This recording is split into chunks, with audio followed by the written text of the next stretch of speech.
And what they say is, you will die in 7 days. 7 days. සියලු දෙනාම සාදරයෙන් පිළිගන්නවා සනී සිනමා YouTube channel එකට.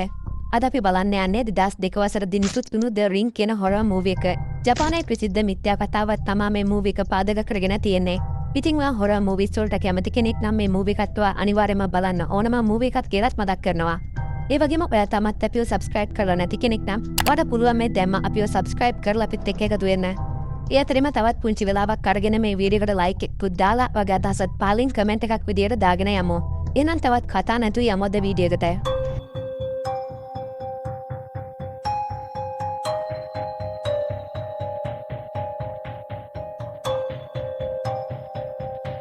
ඉතින් කතාව පටන් ගනිද්දිම බෙකා සහ කේටි කියන යාළුවෝ දෙන්නා ටීවී එක බලන ගමන් ඉන්නවා. කුමාරි ඔය අතරේදී කේටිගේ යාළුවා බෙකා එයා අහලා තියෙන හොල්මන් කතාවක් ගැන කේටිට කියනවා. මේ කතාව ගෙතිලා තියෙන්නේ කැසට් පටයක ඇතුළත් වෙලා තියෙන වීඩියෝ එකක් එක්ක. ඒ කියන්නේ මේ කැසට් පටය කෙනෙක් බැලුවොත් ටික වෙලාවකින් එයාගේ ෆෝන් එකට කෝල් එකක් එනවා. ඒ වගේම ඒ කෝල් එකෙන් කතා කරන අමුතුම විදිහේ අద్భుත කෙනෙක් දවස් 7යි කියලා කියනවා. ඉතින් කුමාරි මේ වෙලාවේ ඉඳලා දවස් 7ක් යනකොට මේ වීඩියෝ එක බලපු කෙනා හොල්මනක් විසින් මරලා දානවා. ඔය අතරදී මේ කතාව අහගෙන ඉන්න කේටි එකපාරටම කලබල වෙනවා. ඒ වෙනමුකුත් නිසා නෙවෙයි එයාගේ සති එයාගේ බොයිෆ්‍රෙන්ඩ් එක්ක ගෙස්ට් එකක ඉන්න අතරදී මේ වීඩියෝ එක බලලා තියෙනවා. කොමුණත් එයාලා මේ කැසට් පටිය දාලා තියෙන්නේ ගේම් එකක් කියලා හිතාගෙන.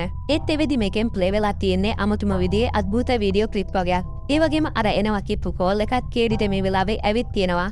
කේටි කියන විදිහට අද තමා එයා මේ වීඩියෝ එක බලලා ඉවර වෙන 7 වෙනි දවසේ. ඒත් එක්කම කේටිට හුස්ම හිර වෙන්න වගේ අරගෙන අමාරු වෙනවා. ඒ වුණත් මේක බෙකාව බය කරන්න හිතාගෙන කේටි කරන විහිළුවා. ඉතින් ඔන්න ඔය අතරදී එකපාරටම එයාලයි ගෙදර ෆෝන් එකත් රින් වෙන්න ගන්නවා. මේ වෙද්දි වෙලාව රෑ 10යි. මේකත් එක්කම මෙයාලා බය වෙනවා. මෙයාලා හිතන්නේ කේටිගේ 7 වෙනි දවස අද නිසා මේ කෝල් එක එන්නේ අద్భుත ආත්මයකින් කියලා. ඉතින් බයෙන් වගේ මේ දෙන්නා ගිහින් ෆෝන් එක ආන්සර් කරත් මේ වෙලාවේ කතා කරන්නේ කේටිගේ අම්මා. අන්තිමට කෝල් එකත් ඉවර වෙලා කේටි කාමරයට යන්න හදන අතරේ එකපාරටම සාලේ තියෙන ටීවී එක ඔන් වෙනවා. මේකත් බෙකාගේ විහිළුවක් කියලා හිතන කේටි ගිහින් මේ ටීවී එක ඔෆ් කරත් ඒත් එක්කම ආයෙත් ඒ ටීවී එක ඔන් වෙනවා. ඒත් එක්කම කේටි ටීවී එකේ ප්ලග් එක ගලවලා දානවා. එතකොටම කේටිට එළියනුත් අමුතු විදිහේ සද්ද වගේක් එහෙමත් ඇහෙන්න ගන්නවා. ඉතින් මේ සිද්ධ වෙන දේවලුත් එක්ක හොඳටම බය වෙන කේටි බයෙන් වගේ ආපහු කාමරයට යන්න පිටත් වෙනවා. ඊළඟට මෙයා කාමරේ දොර ළඟට යද්දී කේටි දකිනවා දොරට යටින් වතුර වගේක් ගලාගෙන එනවා. ඉතින් මේ වෙලාවේ නොසෑහෙන්න බයෙන් ඉන්න කේටි මේ දොර ඇරලා බලනවා. එතකොට එයා දකිනවා ටීවී එකේ ආයෙත් අර වීඩියෝ එකම ප්ලේ වෙනවා. ඒ වගේම කේටිගේ මූණත් මේ වෙද්දි අద్భుත විදිහට වෙනස් වෙනවා. අනිත් පැත්තෙන් පන්ති කාමරයට වෙලා පොඩි ළමයෙක් චිත්‍රයක් අඳින ගමන් ඉන්නවා. මෙයා ඉන්නේ මෙයාගේ අම්මා එයාව එක්කගෙන යන්න එනකම්. ඉතින් ඔන්න ඔය අතරින්ම මේ ළමයාගේ අම්මත් මෙතනට එනවා. මෙයා තමයි අපේ කතාවේ ප්‍රධාන චරිතය රේචල්. මේ අතරේ ඒඩන්ගේ ටීචර් රේචල් එක්ක ටිකක් කතා කරන්න ඕන වෙනවා. මේ වෙලාවේ මෙයායි කතා කරන්නේ කේටිගේ මරණය නිසා ඒඩන්ට එල්ල වෙලා තියෙන බලපෑම ගැන. ඒ කියන්නේ එදා රෑ අර වීඩියෝ එක නිසා කේටි මරණයට පත් වෙලා තියෙනවා. කොමුණත් කේටි කියන්නේ ඒඩන්ගේ ඥාති සහෝදරියක්. ඒ වගේම ඒඩන්ගේ හොඳම යාළුවා වෙලා තියෙන්නේ කේටි. ඒ නිසා ඒඩන්ට කේටිගේ මරණයෙන් ලොකු බලපෑමක් එල්ල වෙලා තියෙනවා. කොමාරි මේ වෙද්දි ඒඩන්ගේ ටීචර් ටිකක් බය වෙලා ඉන්නේ ඒඩන් ඇඳපු චිත්‍ර වගේක් නිසා. මොකද ඒඩන් ඇඳලා තියෙන චිත්‍රවල තියෙන්නේ කේටි මැරෙන විදිය ගැන. ඒ වුණත් රේචල් කියන විදියට කේටිගේ මරණය සිද්ධ වෙලා තාම දවස් 3ක් නිසා ඒඩන්ගේ හිතේ තියෙන සාංකාවට එයා මෙහිම දේවල් අඳිනවා වෙන්න පුළුවන්. ඒත් ඒඩන්ගේ ටීචර් බය වෙන්නේ වෙන මොකුත් නිසා නෙවෙයි කේටිගේ මරණය සිද්ධ වෙලා තාම දවස් 3ක් වුණත් ඒඩන් මේ චිත්‍රය ඇඳලා තියෙන්නේ මීට සතියකට කලින්. ඊළඟ දවසේ රේචල් එයාගේ පුතා එක්ක කේටිගේ ෆියුනරල් එකට යනවා. කොමුණත් ඒඩන් මේ වෙද්දි කේටිගේ මරණය නිසා වේදනාවෙන් ඉන්නේ. ඔය අතරදී රේචල්ව හම්බ වෙන කේටිගේ අම්මා කේටිගේ මරණයට රේචල්ට දොස් කියනවා. එයා කියන විදිහට කේටි ගැන රේචල් මීට වඩා හොයලා බැලුවා නම් මේව දෙයක් සිද්ධ වෙන්නේ නැහැ. කොමුණත් කේටිගේ මරණය හේතුව මේ විදි ડોක්ටර්ස්ටවත් හොයාගන්න බැරි වෙලා තියෙනවා. ඉතින් ડોක්ටර්ස්ට අනුව කේටිගේ මරණය වෙලා තියෙන්නේ හදිසියෙම එයාගේ හදවත නතර වුණ නිසා. ඉතින් කේටිගේ අම්මා හිතන්නේ කේටිගේ මරණය නිකම්ම සිද්ධ වෙන්න විදියක් නෑ. ඒ නිසා රේචල්ට කියන්නේ මේකට හේතුව ටිකක් හොයලා බලන්න කියලා. එතනින් පස්සේ රේචල්ට හම්බ වෙනවා කේටිගේ ස්කූල් එකේ යාළුවන් කීප දෙනෙක්ව. කොමාරි මෙයාලා කියන විදියට කේටිගේ මරණය සිද්ධ වුණ වෙලාවේ ඇති වුණ ෂොක් එක නිසා බෙකාව මේ වෙද්දි මානසික රෝහලකට ඇතුළත් කරලා තියෙනවා. ඒ වගේම මෙතන ඉන්න කෙලන් කියන කෙනා කියන විදියට කේටි මැරෙන්න හේතුවත් අර අද්භුත ටේප් එක. ඒ වගේම කේටිගේ බොයෆ්‍රෙන්ඩ් ජොස් සියදි විනාසාගෙන තියෙනවා කේටි මැරුණු දවසේ රාත්‍රියේ. ඔය අතරෙදි තනියම කල්පනා කර ඉන්න ඒඩන් දකිනවා කවුරු හරි කෙනෙක් පඩිපෙළ දිගේ වේගයෙන් දුවගෙන යනවා. ඉතින් මේකත් එක්කම එඩ්නේ පස්සෙන් උඩ තට්ටුවට යනවා. එඩ් මේ විදියට ගිහින් තියෙන්නේ කේටිගේ කාමරේට. එඩ්න් කේටිගේ කාමරේ එයාගේ ෆොටෝ එකක් දිහා බලාගෙන ඉන්න අතරෙදි මෙතනට එන රේචල් එඩ්න්ට මේ කාමරේට ආයෙත් එන්න එපා කියලා කියනවා. ඉතින් ඔය අතරෙදි මේසයක් උඩ තිබුණ කේටිගේ ඇල්බම් එකක් අරගෙන බලන රේචල්ට දකින්න ලැබෙන්නේ මේ ඇල්බම් එකේ තියෙන කේටිගේ හැම ෆොටෝ එකකම එයාගේ මූණ පෑනකින් කුරුටු ගාලා තියෙනවා. එතකොටම රේචල්ට හම්බ වෙනවා මේ ඇල්බම් එකේ තිබිලා ස්ටුඩියෝ එකක ඇඩ්‍රස් එක. ඉතින් රේචල් ඊළඟට මේ ස්ටුඩියෝ හොයාගෙන යන්න පිටත් වෙනවා. ඊළඟට මේ ස්ටුඩියෝ එකෙන් කේටිගේ සහ ජොස්ගේ ෆොටෝස් ටිකක් ගන්න පුළුවන් වුණත් ඒ ෆොටෝස් වල මේ දෙන්නගේ මුණු පැහැදිලි නැති විරූපී විදියකට තමයි පේන්න තියෙන්නේ. ඉතින් මේ සිද්ධ වෙන දේවලුත් එක්ක හිතට එන සැකේ නිසාම රේචල් මේ දෙන්නගේ මරණය ගැන හොයන්න පටන් ගන්නවා. එතකොට රේචල්ට දැනගන්න පුළුවන් වෙනවා මේ දෙන්නම මේ ගිහින් තියෙන්නේ එකම දවසේ රාත්‍රී 10ට කියලා.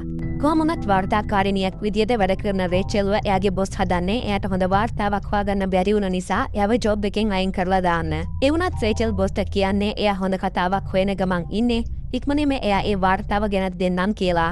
මේ විදියට කේටිගේ මරණය ගැන හොයාගෙන යන රේචල් ඊළඟට යන්නේ මේ දෙන්න සතියන්තේ නැවතිලා හිටපු මොටෙල් එකට. කොහොම හරි මේ මොටෙල් එකේ අයිතිකාරයා කියන දේවලුත් එක්ක රේචල්ට ස්ථීරවම දැනගන්න පුළුවන් වෙලා තියෙනවා. කේටි සහ ජොස් නැවතිලා ඉඳලා තියෙන්නේත් මේ මොටෙල් එකේ කියලා. ඒ වගේම එයාලා මේ කාමරේ තිබුණු ටීවී එකේ ප්‍රශ්නයක් නිසා එයාලා මොටෙල් එකේ තිබුණු කැසට් වගේක් අරගෙන ගිහින් බලලා තියෙනවා. මේ කතාවත් එක්ක රේචල්ට හැම දෙයක්ම තේරුම් යනවා. ඒ අතරෙම රේචල් දකිනවා කේටි එදා බලපු වීඩියෝ ටේප් එකත් මෙතන රැක් එකේ තියෙනවා. ඉතින් ඔන්න ඔය දේවලුත් එක්ක තමයි රේචල් මෙයාලා එදා හිටපු කාමරේ රෙන්ට් එකට අරගන්න ගමන් අර ටේප් එකක් බලන්න හිතාගෙන මේ කාමරේ ඇතුළට එන්නේ. කොහොමරි රේචල් මේ වෙලාවේ අර ටේප් එක ප්ලේ කරලා බලන්න පටන් ගන්නවා. කොහොමනත් රේචල් මේ වෙලාවේ දකින්න ලැබෙන්නේ එකිනෙකට වෙනස් අමුතු විදියේ භයානක රූප රාමු පෙළක්.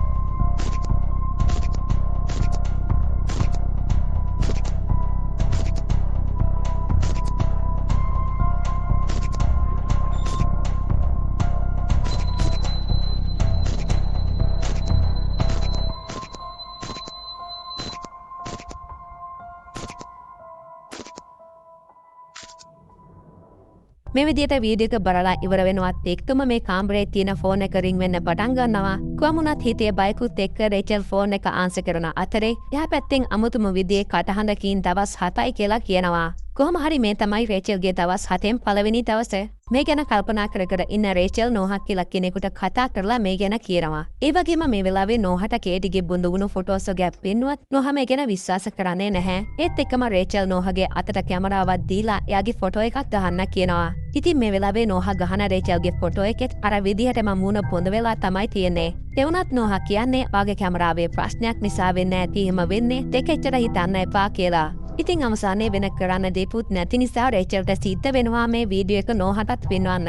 ඒත් නෝහ මේ වීඩියෝ එක බැලුවත් රේචල් කියන කතාව නම් විශ්වාස කරන්නේ නැහැ. මොකද නෝහ කියන්නේ මේ වගේ නොපෙනෙන බලවේග ගැන විශ්වාස කරන්නේ නැති කෙනෙක්. කොහොමුණත් රේචල්ගේ බලකිරීම නිසාම නෝහ අවසානයේ කියන්නේ මේ වීඩියෝ එකේ කොපි එකක් ගෙනත් දෙන්න. එතකොට මම මේක පරීක්ෂා කරලා බලලවට විස්තරයක් කියන්නම් කියලා. ඊළඟට රේචල්ගේ දෙවනි දවසේදී රේචල් අර වීඩියෝ එකේ කොපි එකකුත් අරගෙන නෝහව හම්බ වෙන්න යනවා. ඒ වෙලාවේ මේ වීඩියෝ එක පරීක්ෂා කරන නෝහ පුදුම වෙන්නේ මේ වීඩියෝ එක රෙකෝඩ් කරපු විදිය ගැන කිසිම දෙයක් පාගන්න බැහැ කියලා. ඉතින් මේ ගැන දිගටම පරීක්ෂා කරන අතරදී නෝහගේ ගර්ල්ෆ්‍රෙන්ඩ් මෙතනට එනවා. කොහොමුණත් මේ වීඩියෝ එකේ අద్భుත දෙයක් තියෙනවා කියන එක නෝහ විශ්වාස කරන්නේ නැහැ. අන්න ඒ නිසාම නෝහ මේ වීඩියෝ එක එයාගේ ගර්ල්ෆ්‍රෙන්ඩ්ටත් පෙන්වන්න හදනවා. ඒත් තවත් කෙනෙක්ව මේකට ඇදලා දාන්න කැමති නැති නිසාම රේචල් මේ ටේප් එකත් අරගෙන මෙතනින් යනවා. ඊළඟට මෙතනින් පස්සේ රේචල් යන්නේ කේටිගේ යාළුවා බෙකාව හම්බ වෙන්න. ඉතින් බෙකා මේ වෙද්දී මානසික රෝහලට.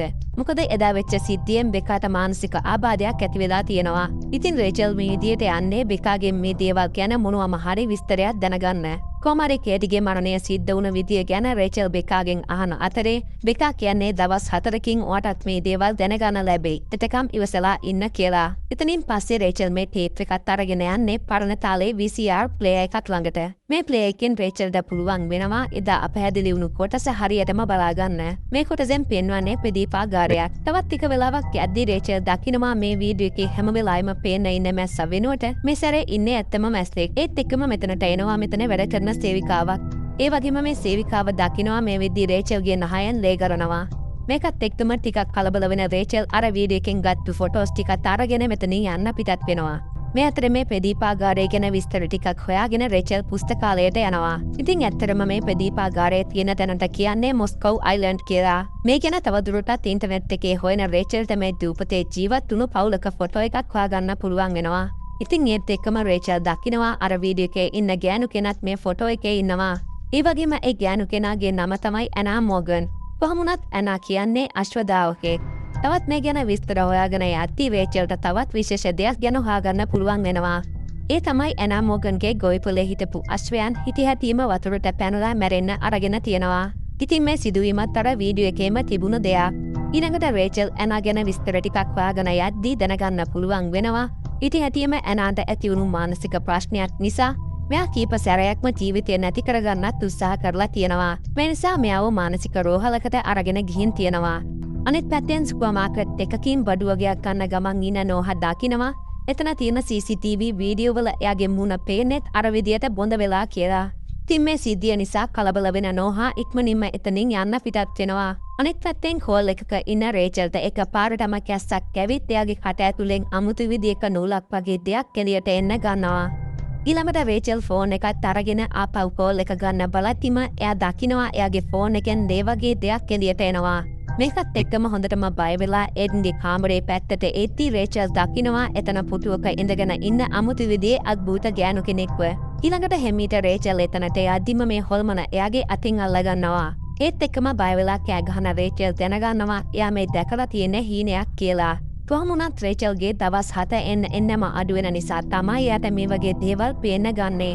ඉතින් ඊළඟට රේචල් ඇඳෙන් බැහැලා එඩ්න්ව හොයාගෙන යනවා. එතකොට රේචල් දකිනවා එඩ්න් මේ වෙද්දි අර වීඩියෝ ටේප් එක බලන ගමන් ඉන්නේ කියලා. එතකොටම රේචල් මෙතනට ගිහින් ඒ ටේප් එක විසි කරලා දානවා. ඒත් එක්කම එතන තියෙන ෆෝන් එකත් රින් වෙන්න ගන්නවා. රේචල් බයෙන් වගේ ගිහින් මේ ෆෝන් එක ආන්සර් කරන්නේ අර හොල්මන කියලා හිතාගෙන. ඒ වුණත් මේ වෙලාවේ කතා කරන්නේ නෝහා. නෝහා රේචල්ට කියන්නේ එයා රේචල් කියන දේවල් ඔක්කොම විශ්වාස කරනවා. අර ටේප් එකේ කතාව ඇත්තක් කියලා. මේක අහගෙන ඉන්න රේචල් මේ වෙලාවේ කියන්නේ අපේ පුතත් අර වීඩියෝ එක බලලා කියලා. ඒ කියන්නේ ඇත්තටම එඩ්න්ගේ තාත්තා තමයි මේ නෝහා කියන්නේ. ඒත් මේ දෙන්නා මොකක් හරි හේතුවකට ඩිවෝස් වෙලා තියෙනවා. ඉතින් මේ තමයි රේචල්ගේ 6 වෙනි දවස. මේ අතරදී එඩ්න් කායකට වෙලා නෝහා එක්ක කතා කරන ගමන් චිත්‍රයක් අඳිනවා. අනිත් පැත්තෙන් එඩ්න්ගේ කාමරයේ තියෙන චිත්‍ර වගේක් බලන රේචල්ට තේරෙනවා එඩ්න් මේ ඇඳලා තියෙන්නේ අර වීඩියෝ එකට සම්බන්ධ දේවල් වගේක් කියලා. කොහොමරි මේ වෙද්දී රේචල්ට ඉතුරුලා තියෙන්නේ තව එක දවසක් විතරයි. ඉතින් ඒ නිසා මේ දෙන්න වෙන වෙනම තැන් දෙකකට ගිහින් මේ ප්‍රශ්නය විසඳන්න පුළුවන් ක්‍රමයක් ගැන හොයලා බලන්න තීරණය කරනවා. මේ විදියට රේචල් යන්නේ මොස්කෝව් දූපතට. ඒ වගේම නෝහා යන්නේ ඇනාව නවත්තලා තිබුණු මානසික රෝහලට.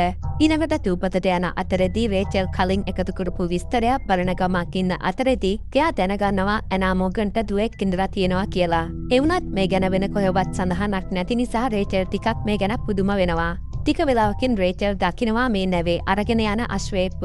ඒත් රේචල්ව දකින මේ අශ්වයා සෑහෙන්න බය වෙනවා. මේ අතරේ කූඩුවත් කඩාගන්න අශ්වයා පිස්සුවෙන් වගේ දුවකන ගිහින් නැවෙන් පිළියට පැනලා මරණයට පත් වෙනවා. අනිත් පැත්තෙන් හොස්පිටල් එකට යන නෝහා ඇනාගේ වාර්තා බලන්න මේ අයගෙන් ඉල්ලුවත් නෝහා ඇනාගේ නාතියෙක් නොවන නිසා එයාලා මේකට ඉඩ දෙන්නේ නැහැ. ඒ නිසාම නෝහා හැමෝටම හොරෙන් හොස්පිටල් එකේ ලේඛන ගබඩාවට ඇතුල් වෙනවා. රේචල්ටත් මේ වෙද්දී දූපතට එන්න පුළුවන් වෙලා තියෙනවා. ඒ වගේම රේචල් ළඟට යන්නේ ඇනා මෝගන්ගේ ගෙදර හොයාගෙන සම්පූර්ණයෙන්ම පාළුවට ගිහින් තියෙන මේ ගෙදර මේ වෙද්දී ඉන්නේ ඇනාගේ හස්බන්ඩ් මෝගන් විතරයි. ඉතින් මෝගන් නොහම්බ වෙන රේචල් කියන්නේ එයා වාර්තාකාරිනියක් එයාට විස්තර ටිකක් දැනගන්න පුළුවන්ද කියලා. ඒත් රේචල් මෝගන් එක්ක කතා කරන්න උත්සාහ කරත් මෝගන් නම් බැරිය මේකට කැමති වෙන්නේ නැහැ. ඔය අතරෙම මෝගන් කියන්නේ මේ වෙද්දී එයාගේ අශ්වයෝ එකෙක්වත් නැහැ. උන් බාගෙට බාගයක්ම පිස්සු හැදිලා වැටවල් කඩාගෙන ගිහින් වතුරට පැන්නා. ඉතුරු ටික මම විකුණලා දැම්මා කියලා.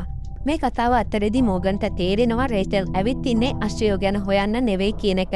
එතකොට රේචල් කෙලින්ම වීඩියෝ ටේප් එක ගැන මෝගන්ගෙන් අහනවා. මේ කතාව අහලා කලබල වෙන මෝගන් රේචල් එක්ක කතා කරන එකත් නවත්තලා එයාට දැන් යන්න කියනවා. ඒත් එක්කම රේචල් මෝගන්ගෙන් "ඔයාගේ දුව කොහෙද?" කියලා ඇහුවාම මෝගන් කියන්නේ "මට ඇති දුවෙක් නැහැ දැන් මෙතනින් යනවා" කියලා. ඊළඟට මෝගන්ගේ ගෙදර දිහා බලාගෙන ඉන්න රේචල්ට දෙයක් මතක් වෙනවා. ඒ තමයි එඩ්න් ඇඳපු චිත්‍රයේ තියෙනෙත් මේ ගෙදර සහ මෝගන් පවුල.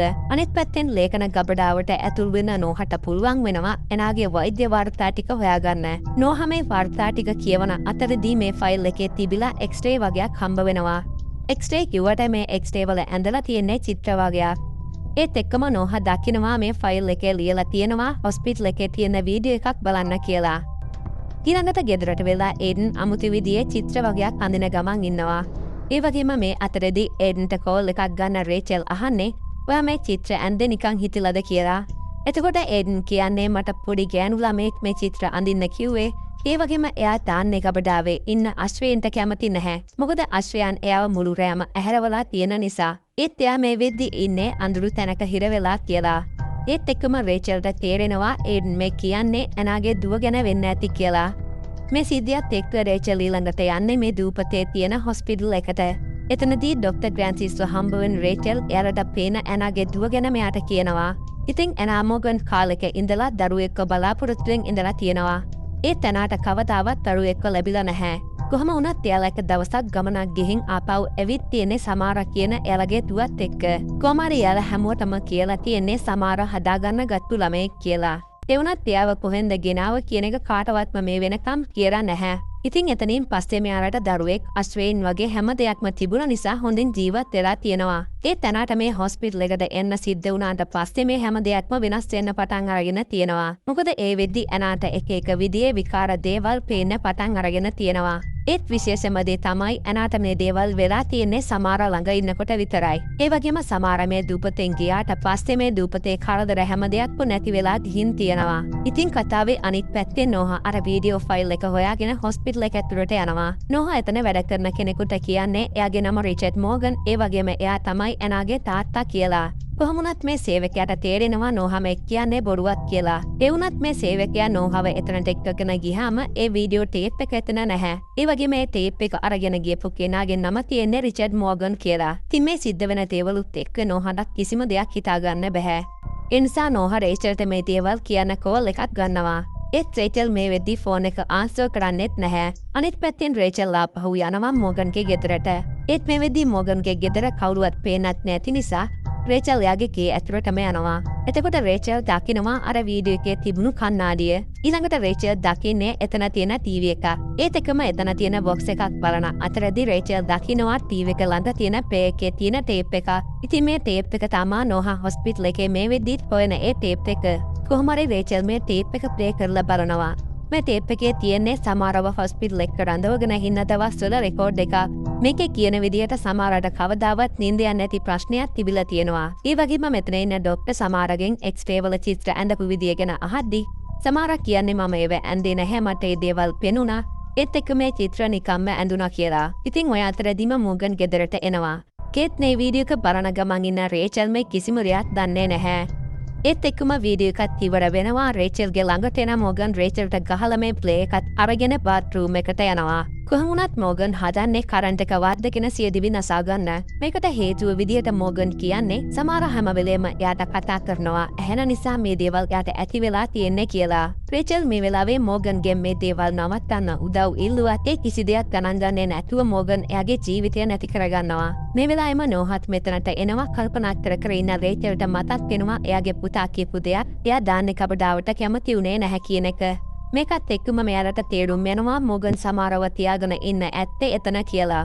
ඉතින් ඇත්තටම මෝගන් සමාරව තියන් ඉඳලා තියෙන්නේ මේ කබඩාවේ. මොකද මෝගන් ඒ වෙද්දි දන්නවා ඇනාට අසනීප වෙන්න හේතුවත් මේ සමාරා කියලා. ඒ නිසාම මෝගන් සමාරව ළඟ තියාගෙන ඉන්න බය වෙලා තියෙනවා. කොහොමරි ඔය අතරේදී තමා නෝහා දකින්නේ බිත්තියේ තියෙන අමුතුම විදිහේ කැලලක්. මේකත් එක්කම බිත්තියේ තිබුණු පොළේ ඉරලා බලන මෙයාලා දකිනවා බිත්තියේ තියෙන්නේ ගහක රූපයක් කියලා. ඔය විදිහට ටික වෙලාවක් යද්දී රේචල්ට මතක් වෙනවා මේ ගහ තිබුණේ එයාලා මුලින්ම ගියපු ගෙස්ට් එකේ කියලා. මේ නිසාම මේ දෙන්නා ආපහු ඒ මොටෙල් එකට යන්න පිටත් වෙනවා. කොහොම හරි මේ වෙද්දී රේචල්ගේ 7 වෙනි දවසේ අවසාන හරිය තමයි මේ ගත වෙන්නේ. ඒ නිසාම රේචල් නෝහට කියනවා මගේ වෙලාව ඉවර වීගෙන යන්නේ. ඔයා මේක විසඳලා අපේ පුතාව බේරගන්න කියලා. මේ කතාවත් එක්ක තරහ ගිහින් නෝහා මෙතන තියෙන බඩු මුට්ටු කරලන්න පටන් ගන්නවා. ඒත් එක්කම එතන තිබුණු බෝල වගේක් බිමට හැලිලා ඒ බෝල එක තැනකට එකතු වෙනවා. ඉතින් මේක දකින මෙයාලට තේරෙනවා මෙතන මොකක් හරි දෙයක් තියෙනවා කියලා. ඉතින් නෝහා පොරොකුත් අරගෙන මෙතන පොළොව කඩන්න පටන් ගන්නවා. ඒත් එක්කම මෙයාලා දකිනවා පොළොව යට තියෙන ලිඳක් වගේ එකක්. ඒත් මේ ලිඳ මේ වෙද්දි වහලා තමයි තියෙන්නේ. ඊළඟට මෙයාලා මේ ලිඳේ පියනත් අයින් කරලා මේ දිහා බලාගෙන ඉන්නවා. ඒ වගේම අපිට පේනවා පැත්තෙන් තියෙන කණු වගේට ඇන වගේක් නිකම්ම ගැලවෙන කමන් තියෙනවා. ටික වෙලාවක් මේ විදිහට යද්දී එකපාරම ලිඳ ඇතුලෙන් සත්තු වගේක් එළියට ඇවිත් මේ දෙන්නම වහගන්නවා. ඒත් එක්කම අර කණු ටික කඩාගෙන වැටිලා එතන තිබුණු ටීවී එකත් ඇවිත් රේචල්ගේ ඇඟේ වැදිලා එයාව මේ ලිඳ ඇතුලට වැටෙනවා. තවත් වෙලාවක් යද්දී රේචල්ට ආපහු සිහිය එනවා. මේ අතරේ නෝහා යනවා රේචල් ගොඩට ගන්න පුළුවන් දෙයක් තියෙනවද කියලා බලන්න. ඒත් එක්කම රේචල් දකිනවා මේ බිත්ති කවුරු හරි හූරලා තියෙනවා එයාගේ නියපොතු ගැලවෙනකම්ම. ඉතින් කවුරු හරි සමහරව මේ ලිඳ ඇතුළට ගෙනත් දාලා තියෙනවා. ඒ නිසා එයා මේ ලිඳ ඇතුලේ සෑහෙන දුක් විඳලා මැරෙන්න ඇති. කොහොම හරි ඔය අතරේදී මේ ලිඳේ දොර ආපහු වැහෙන්න පටන් ගන්නවා. රේචල්ව බේරගන්න හදන නෝහටත් හෙලවෙන්නවත් බැරුව හිර වෙනවා. මේ වෙලාවේ රේචල් දකිනවා වතුරේ තියෙන කොණ්ඩ කෙස් වගේක්. ඒත් එක්කම වතුර යටින් අතක් කැවිත් රේචල්ව අල්ලගන්නවා. ඔය අතරේදී රේචල්ට අතීත කාලයේ දර්ශනයක් පේන්න පටන් ගන්නවා. මේකේ විදිහට කාලයකට කලින් සමාරා මේ ලිඳ ළඟට වෙලා ඉන්නවා. ඒත් එක්කම එයා ළඟට එන ඇනා සමාරාගේ ඔඩුවට බෑග් එකක් දාලා එයාව මේ ලිඳ ඇතුළට තල්ලු කරනවා. ඉතින් ඒ වෙලාවේ ඇනා හිතලා තියෙන්නේ සමාරා මැරුණා කියලා. ඒත් ඇත්තටම සමාරා මැරිලා තියෙන්නේ මේ ලිඳ ඇතුලේ කන්න බොන්න නැතුව සෑහෙන දුක් විඳලා. කොහොමරි මේත් එක්කම රේචල්ට සමාරාගේ මල සිරුර හොයාගන්න පුළුවන් වෙනවා. ඒත් රේචල්ට තාමත් එයා හොඳට ඉන්නවා වගේ පෙනුනත් ඒක එයාට පෙනෙන මායාවක් විතරයි. මොකද මේ වෙද්දිත් සමාරා මිය ගිහින් සෑහෙන කාලයක් වෙන නිසා මේ වෙනකොට ඉතුරු වෙලා තියෙන්නේ සමාරාගේ ඇටකටු ටික විතරයි. ඉතින් තවත් ටික වෙලාවකින් පොලිසිය මෙතනට ඇවිත් රේචල්ව බේරගන්නවා. ඒ වගේම මෙයාලා සමාරාගේ බොඩි එකත් කුරට අරගෙන අවසන් කටයුතු කරනවා. ඊළඟට මෙයාලා ගෙදර යද්දී ඒඩන්ට නිින්ද ගිහින් ඉන්නවා. මේ වෙද්දි මෙයාලා හිතාගෙන හිටියත් මේ හැම දෙයක්ම ඉවරයි කියලා. ඒත් ඇත්තටම ඒක එහෙම නෙවෙයි. ඊළඟ දවසේ උදේම හැරෙන ඒඩන් රේචල්ගෙන් අහන්නේ සමාරාට ඇත්තටම මොකද උනේ කියලා. එතකොට රේචල් කියන්නේ අපි එයාව නිදහස් කරා දැන් හැම දෙයක්ම හරියයි කියලා. මේකත් එක්කම කලබල වෙන ඒඩන් කියන්නේ ඇයි ඔයා එහෙම කරේ? ඔයාට එහෙම නොකර ඉන්නයි තිබුණේ. මොකද එයා කවදාවත් නතර වෙන්නේ නැහැ කියලා. මේ වෙලාවේ රේචල් දකිනවා ඒඩන්ගේ අතේ සලකුණක් තියෙනවා. ඒ වගේම මේ වෙද්දි ඒඩන්ගේ නහයෙන් ලේ ගලන්නත් ගන්නවා. ඒ කියන්නේ සමාරාව නිදහස් කරා කියලා මේ ශාපය ඉවරයක් වෙලා නැහැ. ඒත් එක්කම අනිත් පැත්තෙන් ඔෆිස් එකට වෙලා ඉන්න නෝහා දකිනවා එතන තියෙන ටීවී එකේ ආයෙත් අර වීඩියෝ එක ප්ලේ වෙන්න ගන්නවා. මේ අතරේ රේචල් මේක කියන්න නෝහාට කෝල් එකක් ගත්තත් එයා ආන්සර් කරන්නේත් නැහැ. මේ නිසාම රේචල් ඉක්මනින්ම මෙතනට එන්න පිටත් වෙනවා. ඊළඟට අර වීඩියෝ එකේ තියෙන ලින්දෙන් ගොඩට එන සමාරා ඇවිදගෙන ඇවිත් ටීවී එකෙන් එළියට එනවා. මේ විදිහට ටිකෙන් ටික නෝහාගේ ළඟට එන සමාරා නෝහාවත් මරලා දානවා. ඒත් එක්කම මෙතනට රේචල් එද්දි එයා දකිනවා මේ වෙද්දිත් නෝහා මිය ගිහින් ඉවරයි කියලා. ඊළඟට ආපහු ගෙදර එන රේචල් කල්පනා කරන්නේ ඇයි සමාරා එයාව විතරක් මැරුවේ නැත්තේ කියලා.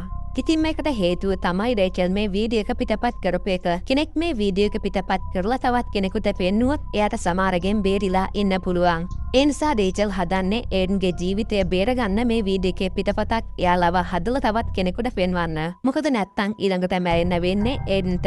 ඉතින් ඒත් එක්කම මේ සුපිරිම මූවි එකත් අවසන් වෙනවා. වීඩියෝ එක ගැන ආගේ වටිනා අදහස පහලින් කමෙන්ට් එකක් දාගෙන යන්න. එනම් හැමෝටම සුබ දවසක්.